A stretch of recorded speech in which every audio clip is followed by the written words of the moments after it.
Tumungo naman tayo sa Tanawan, Batangas dahil malapit na ang Christmas holidays. Bisitahin naman natin ang Montecillo de Leonardo Resort. Ihahatid sa atin yan ni Laylene Caragay. Good morning mga boss! Nakikita nyo ba ang paraiso na nasa likuran ko ngayon? Alam nyo naman na likas sa mga Pilipino ang makapag-relax. Kaya naman nandito ako ngayon sa hindi naman kalayuan na resort dito sa Tanawan, Batangas kung saan andito ako sa Montecillo de Leonardo Resort. This is a perfect getaway para sa mga tao na hindi naman gustong lumayo pa sa syudad. Kaya tara at samahan niyo ako.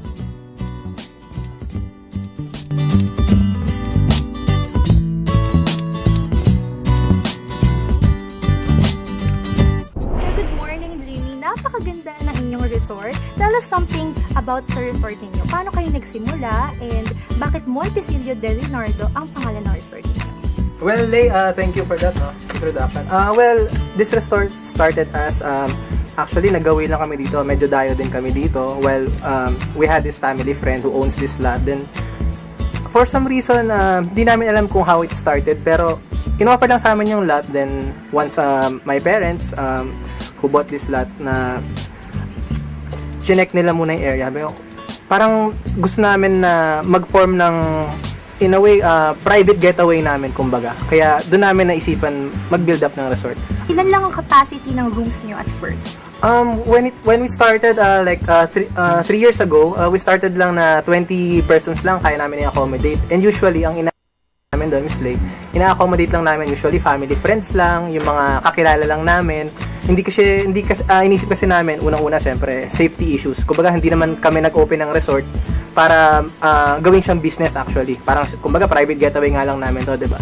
So, ang mga nakakalam lang talaga na to, usually family, friends, or close, with close ties sa families namin. So, nung lumaki na siya, gano'n na karami yung naging accommodation niya? As of now, gano'n na siya karami? As of now, we're proud to say na ang resort namin ngayon is one of the, the biggest when it comes to accommodation sa buong Tanawan City. We're accommodating right now 100 persons per night kaya namin i-accommodate. Ano-ano ang amenities na ma-offer ng resort ninyo? Well, ang resort namin, Miss Lay, no? Ang resort namin, besides sa typical na napapansin sa ibang resort na may swimming pool, may billiards, may pool, mayroong videoke. Ang resort namin, we have our own in-house rock wall climb. So, makikita nyo sa frontage ng resort. While at the same time, while enjoying the view na rin ng Taal Lake. At the same time, we're offering spa services as well. Aside from that, nag-offer din kami ng boat services going to Taal since naman ang front naman ng resort namin is nasa Taal Lake naman. So, masasabi mo ba na this very unique from other resort? Like yung compared sa mga ibang resort sa puntahan natin? Actually, nung binild namin itong resort namin, hindi naman namin siya pinlan na to compete with others since in the first place, hindi naman namin talaga to business. This is supposed to be a private resort lang talaga.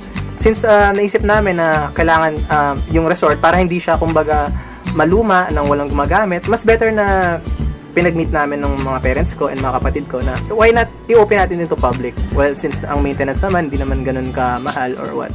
Para ma-open namin to the public. Ano pa ibang mga services na po pwede nilang ma-avail pag pumunta sila dito?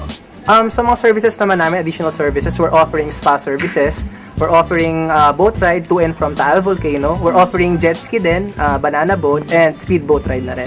And aside dun sa jet ski na yon, magtuturo din kami. Meron kaming in-house na instructor din on how to use the jet ski properly.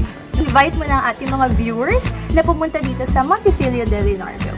Sa mga televiewers natin, ini-invite ko kayo na pumunta dito sa resort namin sa Montecillo de Leonardo Resort, here located sa Barangay Gonzales, Tanawan, Batangas. Our contact numbers here are 0917-827-3635. Contact Miss Edna Ranara, which is also the owner of this resort.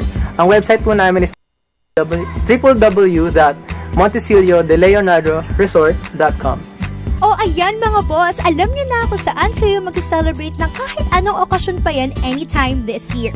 We Filipinos deserve this kind of break, lalo-lalo na pagkatapos ng ating mga trabaho.